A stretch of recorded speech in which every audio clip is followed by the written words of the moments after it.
Hello and welcome to this week's episode of The Sovereign Shift. I'm your host, Chelsea Eden Dubeau, and today I had the treat of talking with Laurel Vander, who is a therapist in the United States, and I'll read you her formal bio. She's licensed in multiple states with a decade of experience helping driven professionals live their best life. Former graduate professor at Pepperdine, she's trained in EMDR trauma therapy and founded Laurel Therapy Collective, where she manages her team of therapists specializing in anxiety, trauma, burnout, and couples therapy. So this was a really interesting conversation for me. I was really curious about EMDR, just because it's another way of using the body as a means of healing from trauma. So please tune in for that. As well, we get into so much more about the intersection of spirituality, trauma healing, and therapy. As well, we talk a little bit about feminist therapy and coping strategies for women who are high achievers, who've experienced burnout, stress, the whole thing, which I think myself personally, I can definitely relate to that. So before we dive in, let's just come back to center. So I invite you to take that deep breath in through the nose, filling the belly, the chest, the upper lobes of the lungs. And we're going to bring everything to the surface that is no longer serving us in this moment. And you're going to let that breath go through the mouth. Let the breath go as we create space for the wisdom, the energy, the feeling of today's practice. Because that's what I'm calling these. So we'll take another deep breath in through the nose, filling the belly, the chest, the upper lobes of the lungs. And you're going to let that go through the mouth. And as you let that breath go and you take another deep breath in, just hold an intention for today in your heart. Why do you press play? Why do you listen to this podcast in the first place? What brings you here? What are you looking for? What's the point of consuming anything unless it's feeding your soul in some way? Laurel is a very inspiring individual, a feminist therapist who blends spirituality with her therapeutic practice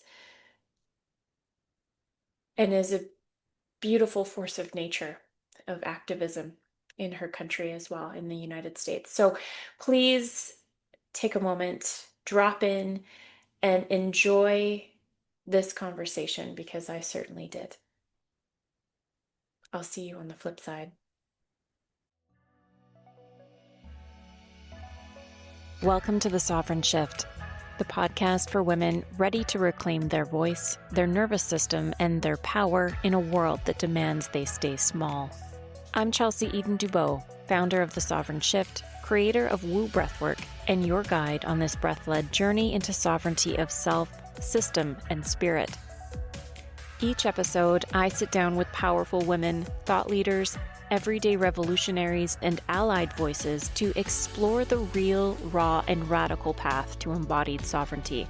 We talk about stress, burnout, addiction, motherhood, balance, sexuality, leadership, and breath-led spiritual awakening. And yes, we go deep into all things woo, the divine feminine, altered states of consciousness, intuition, ritual, and the parts of womanhood that have been exiled or dismissed as too much by patriarchal systems. Here, truth is medicine, breath is power, and your sovereignty, non-negotiable. Let's begin. Welcome to this episode of The Sovereign Shift. I am so excited to introduce Laurel to the show.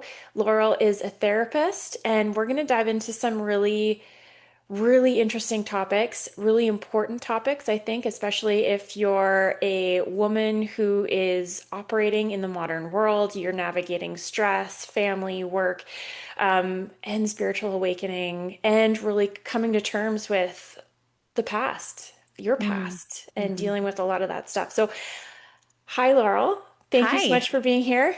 Yeah, happy to be here. So let's just start with you. Let's start with Yeah. who you are, what you do, why you do it, and Hmm. who were you before you were this wonderful thing Before right I now. was this, Yeah. I don't know. I feel like I was always this. Um, I'm a licensed marriage and family therapist. I'm licensed in California, Florida, Michigan, and Washington. And I was going through graduate school right as there was a shift in the field to talking more about trauma. And the history of the modern understanding of trauma is really fascinating. 100 years ago, everyone, including mental health professionals, thought that trauma was only something that combat veterans could experience. Mm, And as they researched it a little more, they realized, oh, actually, people that have had a violent sexual trauma, they're showing some of the same symptoms. Weird. And fast forward to today, and particularly like after the Vietnam War, when research on trauma really took off, researchers started to see that a lot of people had trauma, and particularly once we had access to like brain scans and we could really like measure specific neurological processes and chemicals, they were seeing that some people that didn't have a single incident acute trauma were showing some of the same brain patterns of people that did. mm, And so they got really curious. Anyway, so I was in graduate school as there was this awakening in the field that, like, hey, most people have trauma.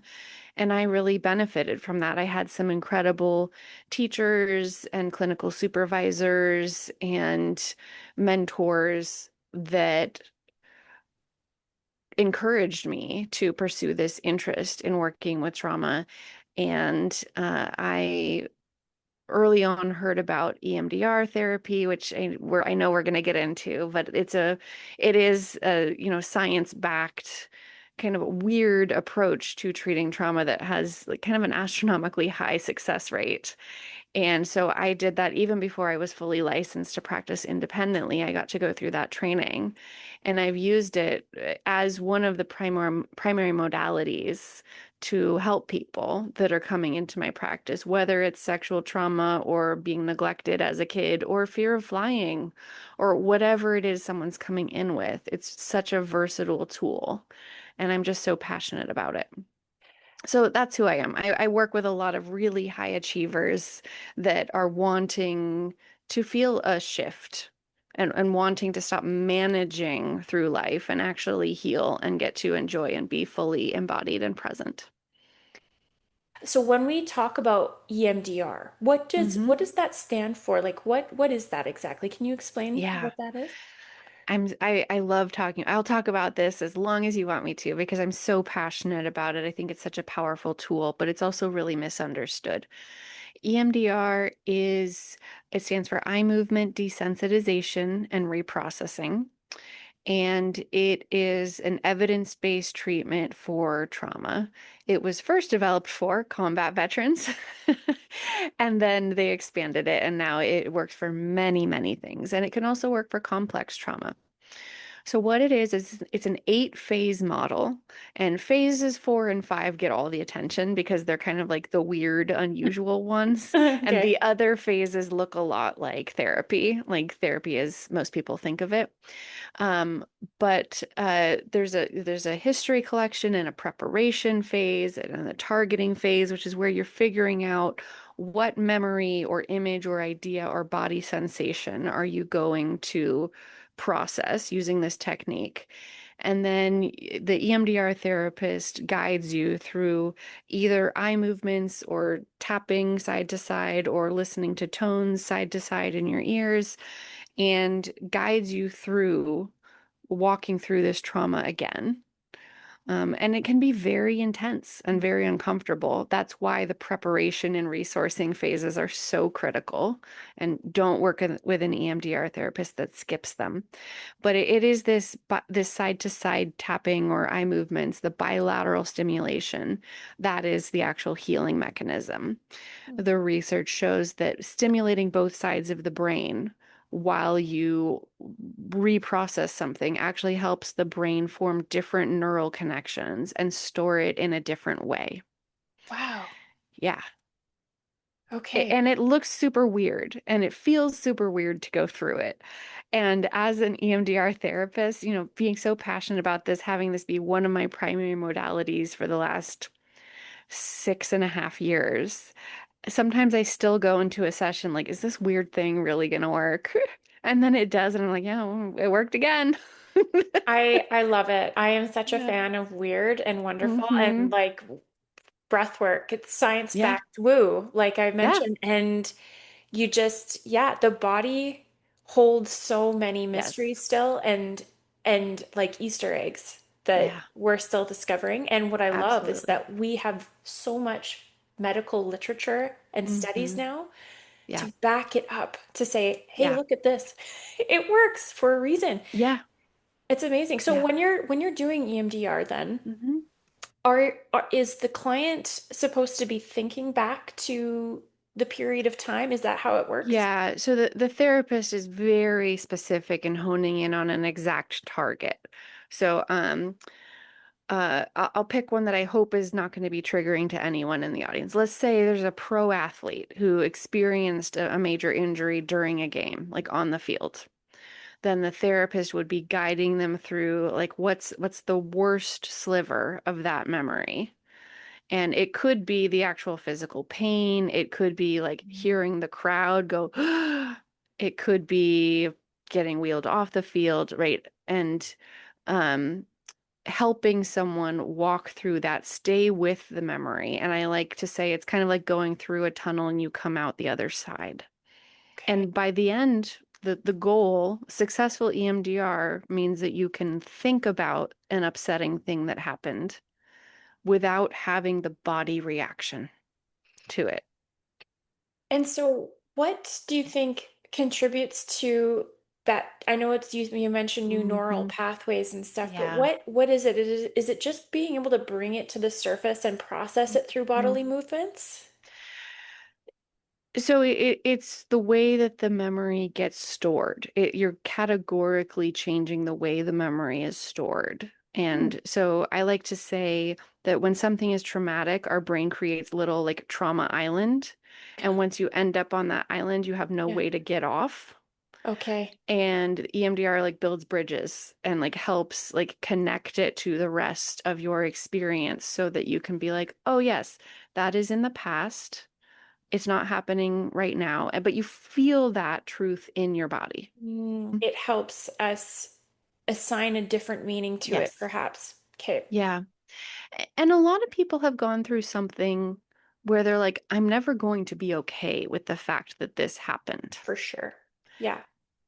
And in that instance, the goal is to remove the charge so you can think about it. You'll still feel sadness or grief, but you won't feel disturbance.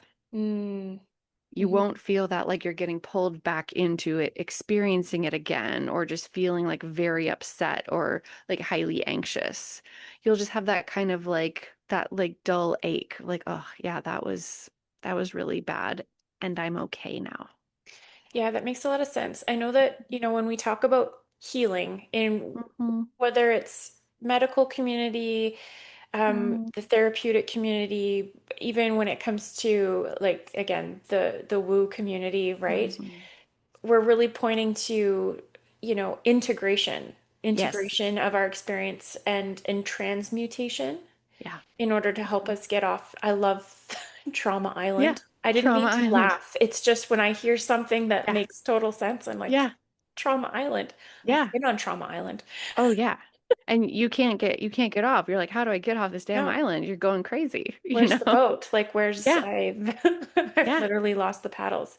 Yeah. Interesting. And so One thing I saw when I was perusing your social media was a post that Mm, was specifically relating to the use of EMDR to help mm, uncover buried mm, memories. So mm, I'm sure that I'm not unique in that I have the very strong sense that something mm, happened, but I mm, can't mm. access that. And Yeah. so what are your thoughts on this?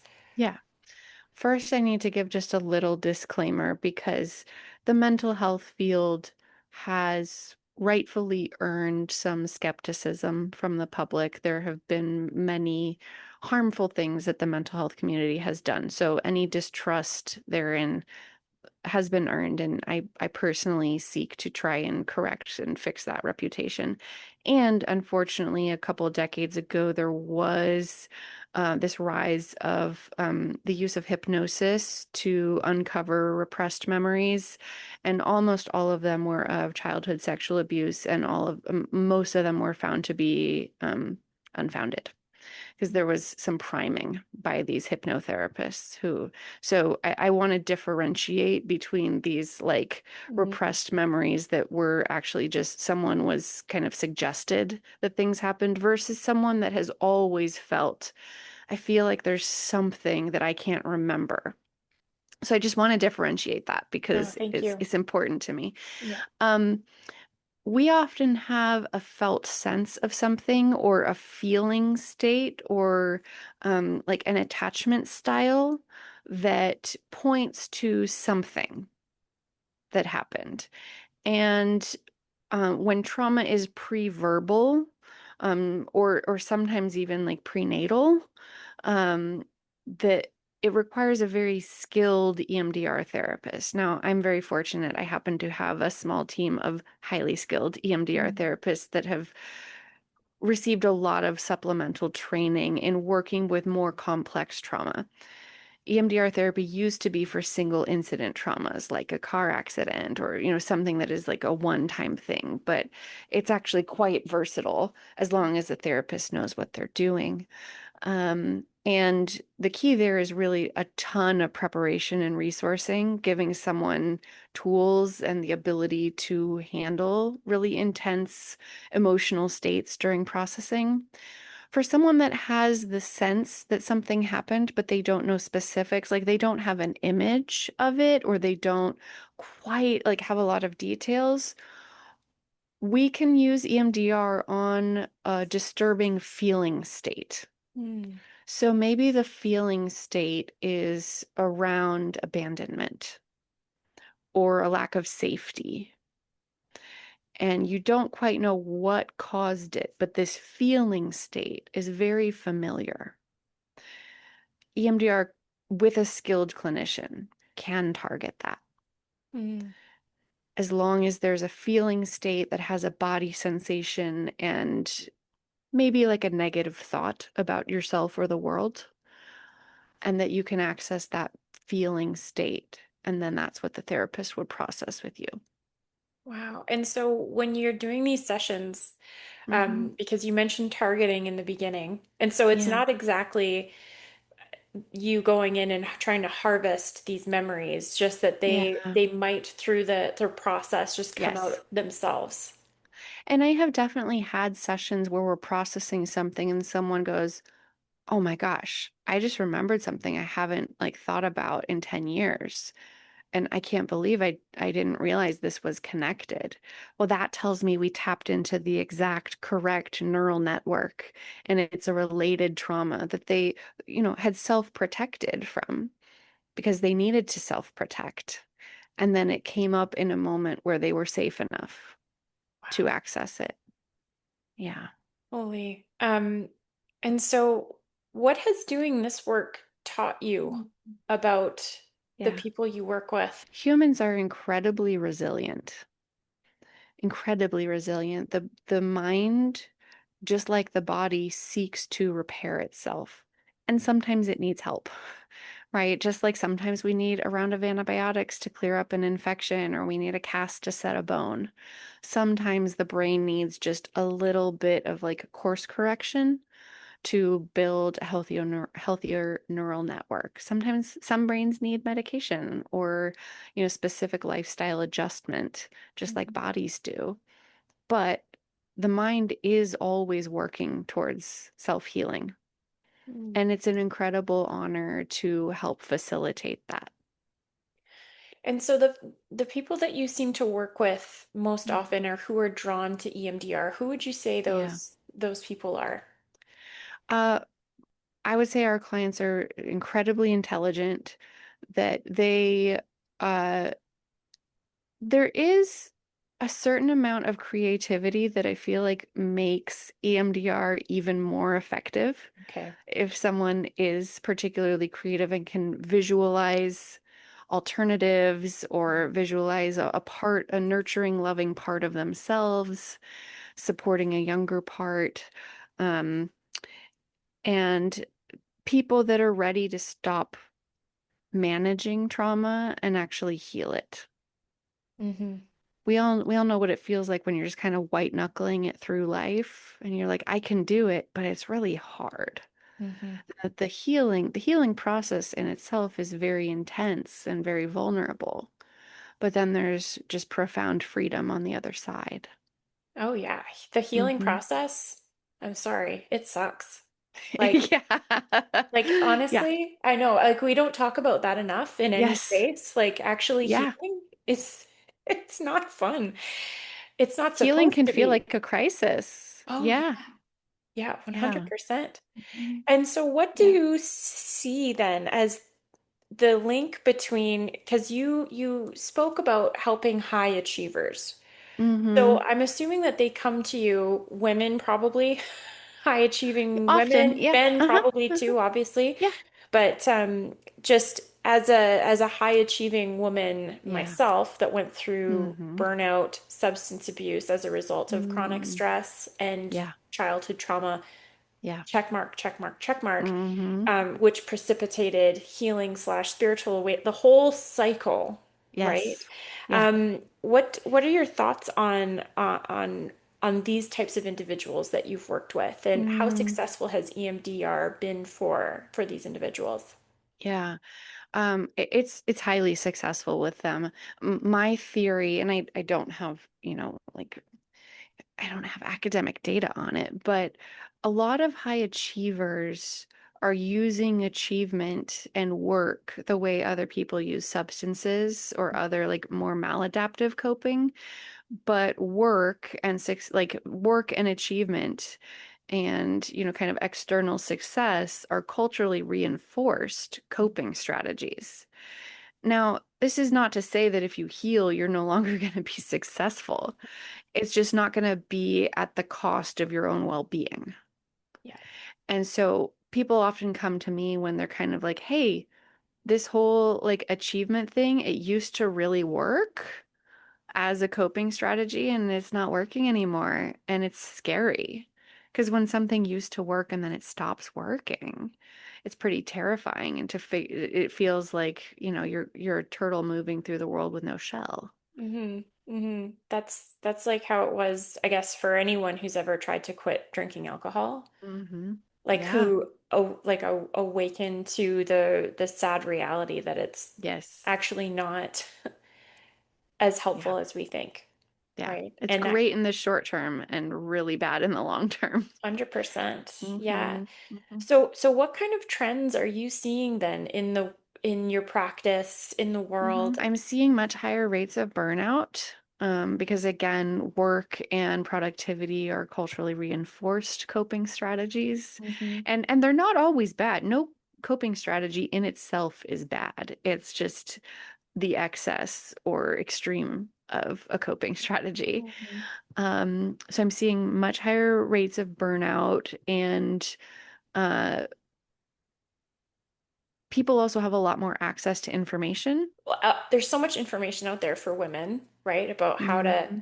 how to combat burnout, Mm, stress, and also so much around trauma healing. What are some of the, I would say, misinformation out there mm, that you like to really address, like yeah, when you're talking on this topic? yeah. A lot of people subscribe to this idea that a vacation is going to fix their burnout.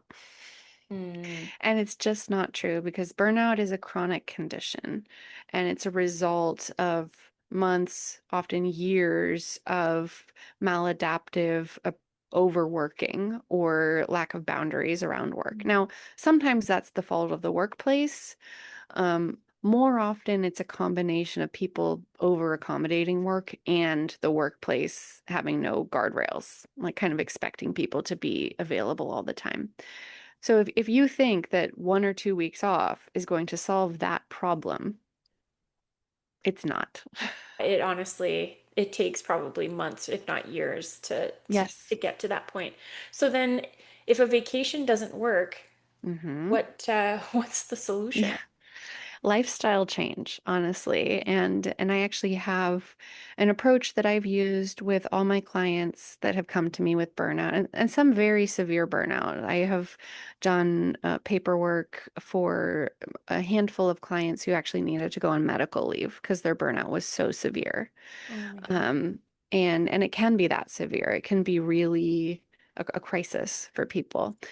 Um, but the formula that I use to address it is it's fourfold. And first, I like to look at what's going on with people's physical health. Like, are we taking medications that need to be taken? Or like, are we like the kind of core, like, rule out medical things? Mhm. Because, if someone has a thyroid condition or an iron deficiency, like, they're going to be like pushing the boulder up the hill and not getting very far.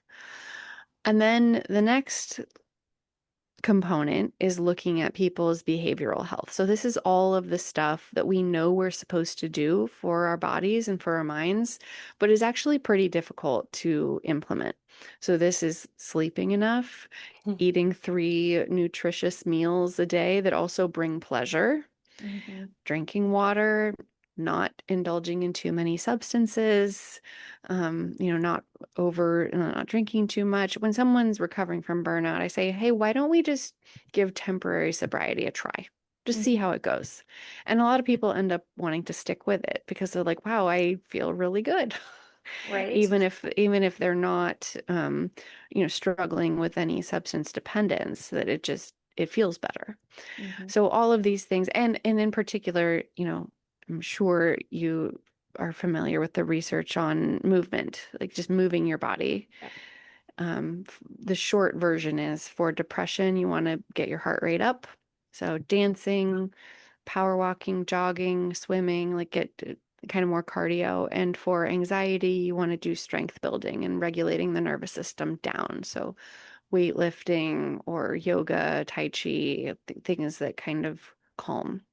Right. So you can spend a lot of time and energy figuring out how to come up with your ideal behavioral health recipe, Right. right? It is different for everyone. And there's only so many hours in the day. So figuring out how to prioritize it. Oh yeah. The Yeah. next component is social health because loving, meaningful relationships are some of the best predictors of health outcomes. And a lot of people who are burnt out know that they need to be investing more in their relationships, but they don't have or make the time. So examining what relationships can you cultivate or deepen or, reinvest in. And then the final component is spiritual health. And I'm sure, like you, I use a very broad definition of spirituality. It's more around personal values and connection to something greater, whether that's an actual deity or life force or just, a real commitment to justice or compassion Yeah. or service. That these connections to something bigger and more meaningful, uh, that's the juice of life. Would Yeah. you, since spirituality is one of the tiers Mm, of your framework, yeah. how did you come to incorporate that Mm. into your work? It's mostly around just how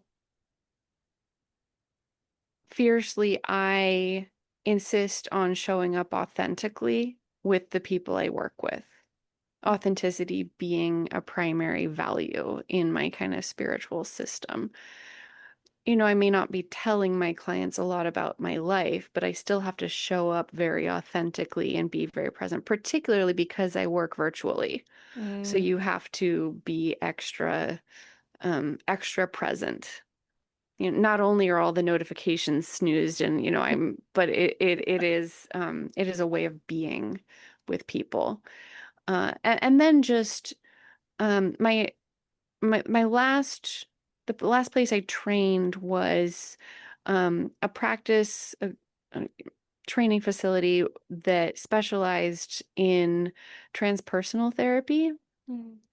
Transpersonal therapy is a type of therapy that makes a lot of space for experiences that can't be scientifically explained. There's a lot of room for the woo and for the spiritual or religious, and that's actually seen as like such rich fodder for healing. Mhm.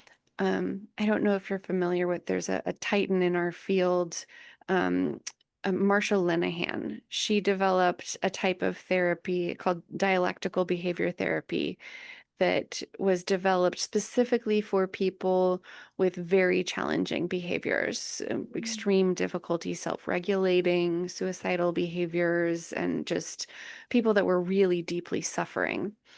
And she actually disclosed that she herself, as a teen and young adult, was struggling with these things. Mm. And it wasn't until she had like a spiritual awakening, like she described, like there was like a presence that entered her body Mm. that changed her life and then set her on this course to become a research psychologist and to develop this innovative treatment that has saved and transformed, hundreds, thousands of lives. And I think we do need to make space for those experiences Yeah. because science often ignores them. Ultimately, it is about tapping into that inner world, your most Yeah. authentic self inside. And your most authentic self is Yes. not the version of you that's burnt out and miserable. No. That's not No. you, right? Like that's And maybe what's in conflict is that one of your values is ambition. One of mine is ambition. I like to joke I was cursed with ambition, but I actually think it's wonderful and it makes me who I am. yeah. And when it's out of balance and has Mm. squeezed out my other values of community, humor, independence, um, social service, uh, that's when I start to feel burnt out. Yes. I actually, bringing that word up is, I think that's really important because I think the word balance has also left Mhm. a bad taste in many mouths as well. Mm. Because if you remember, like a couple years ago, that was all you heard about. Mm. Balance, balance. Like, and people were like, how the hell I are we know. supposed to find balance? Like, I have a 3 year old, a full I time, you know know. what I'm saying? Yeah.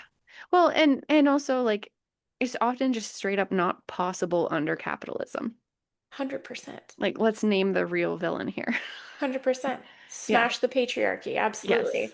Yeah. The invisible labor Yes. and bullshit that seems to just land on the shoulders of Yeah. women every day. Mm-hmm. And then we somehow have to, reach that standard that we didn't even Mm-hmm. set. Yeah. And it's funny, like, we talk about feminism, and there's been so much progress made. Yeah. And then right now, we're sort of seeing the dial Mm-hmm. go Yeah. back. I, I like to think of it as a pendulum. This is Mm. the only way that I am able to stomach the current state of affairs in the US is viewing it like a pendulum. Because progress is never linear. It's almost always incremental and it goes back and forth. Mhm. And we're in a backswing in terms of progress. And it's often in response to tremendous strides in progress. And 10 years ago, we made some pretty huge strides, Yep. you know. And when you think about the state of things and that we will all see many pendulum swings in our lifetime, it becomes a little easier to bear. Yeah, 100%. Are you Hmm. of the millennial vintage? I am a geriatric millennial. Me too. And I am celebrating 40 in a few months. oh, Mhm. I am already in that club. Okay. Yes, Yes. welcome. And the reason I mention that is because I saw something recently that made me laugh, Mhm. and that I enjoyed, which is that millennials have seen so many things Yes. throughout our relatively, I would say, young lives Yes. Yes.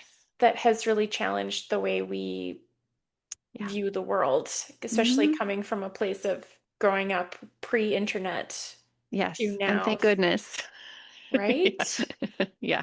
Thank, thank you, Hmm. Source, for Hmm. not having that around when I was, yeah, Yeah. anywho. Yeah, going back to the topic of the pendulum though, because I think Yeah. that's really important just because this is a show about obviously women's sovereignty and Hmm. empowerment and Yeah. spirituality and nervous system regulation and the whole thing. Yeah. What do you do Mm. personally to help cope in this particularly trying time for the women and the Yeah. transgender Yeah. individuals Hmm. that live where you live? Yeah. We have to start with ourselves. Like, put your own mask on first, right? Make sure you are okay. Because I see a lot of people that are so passionate and so angry and so they want to go out and light everything on fire, and hey, valid, right?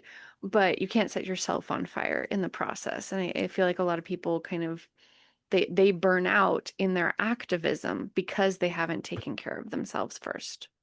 So you start with yourself, and then you start with your immediate community. Like, who in your life needs you and what you have to offer and your energy. And then you keep checking in with yourself. Do I have more? Do I have more?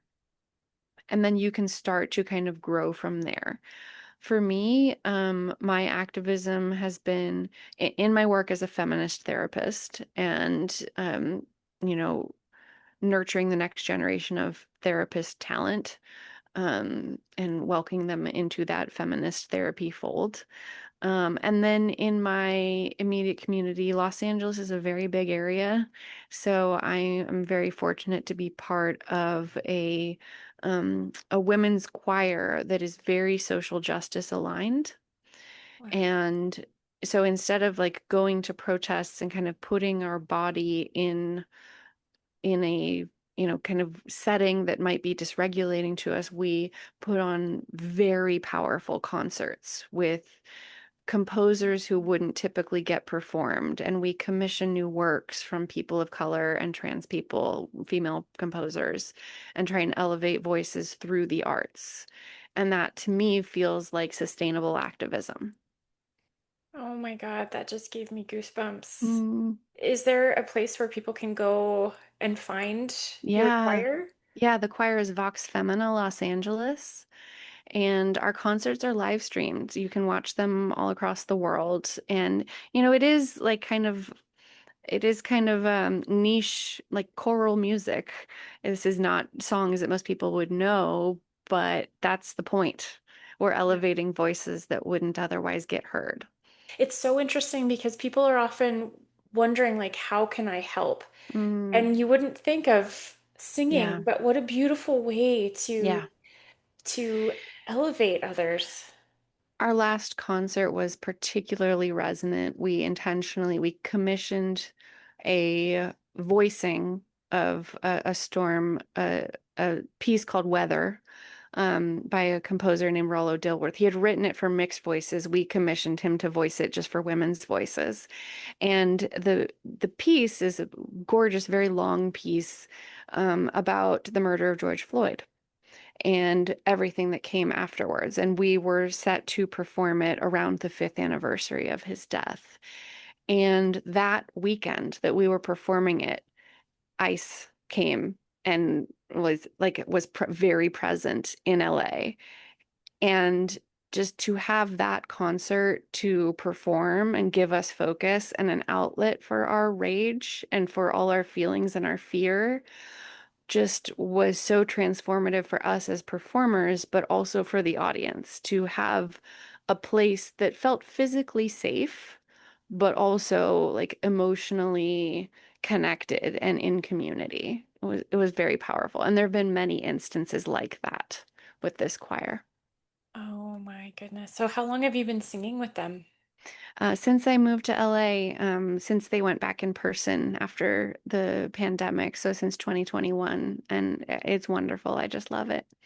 And I would imagine Yeah. that singing for you must be not only a transcendental experience, Hmm. probably, but one that's ultimately healing as well.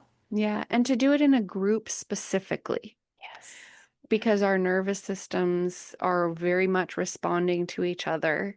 And breath work is innate to singing. Well, I have to say that this has been just such a wonderful conversation. And I just want to know how people can find you. Um, so we actually, if you're interested in EMDR, on our website, on the EMDR page, we have a free like hour-long webinar that like actually walks you through these 8 phases of EMDR and what they look like, because we really want people to have good information about it. Like there's a ton of celebrities that are now, talking about how EMDR changed their life. Miley Cyrus is the latest one.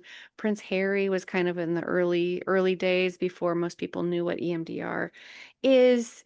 But we really want people to know what it is and what it would actually look like in a session and what to look for in an EMDR provider and what might be a red flag.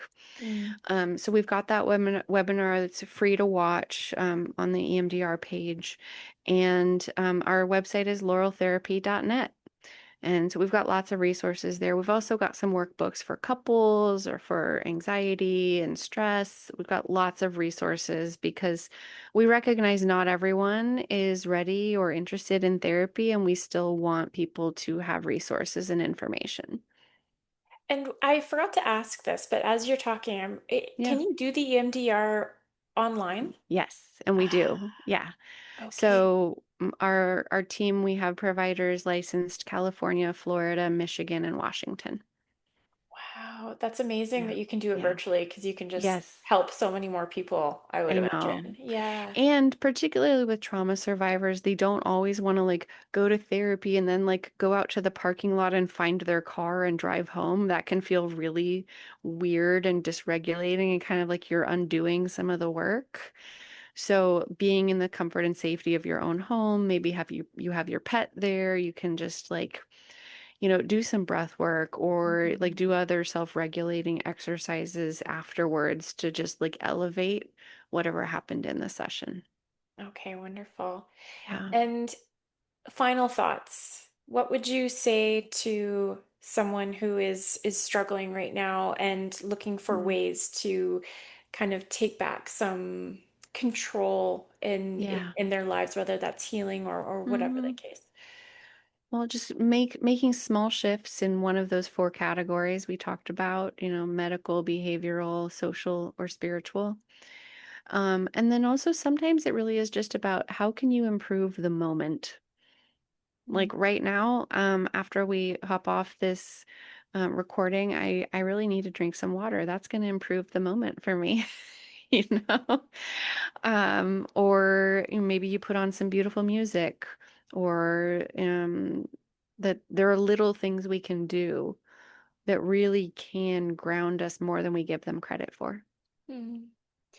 Thank you so much, Laurel. It's been such a wonderful experience having you on. Take care. Thanks. Thanks for being here. If something stirred within you today, that's not an accident. It's a shift.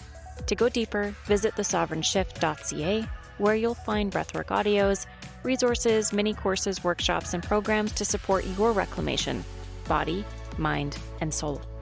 Like, follow, and subscribe wherever you get your podcasts, and toss us a follow on social media if you're so inclined. And remember, your breath is your power. Your truth is your compass. Your sovereignty is the revolution. Until next time. Stay sovereign.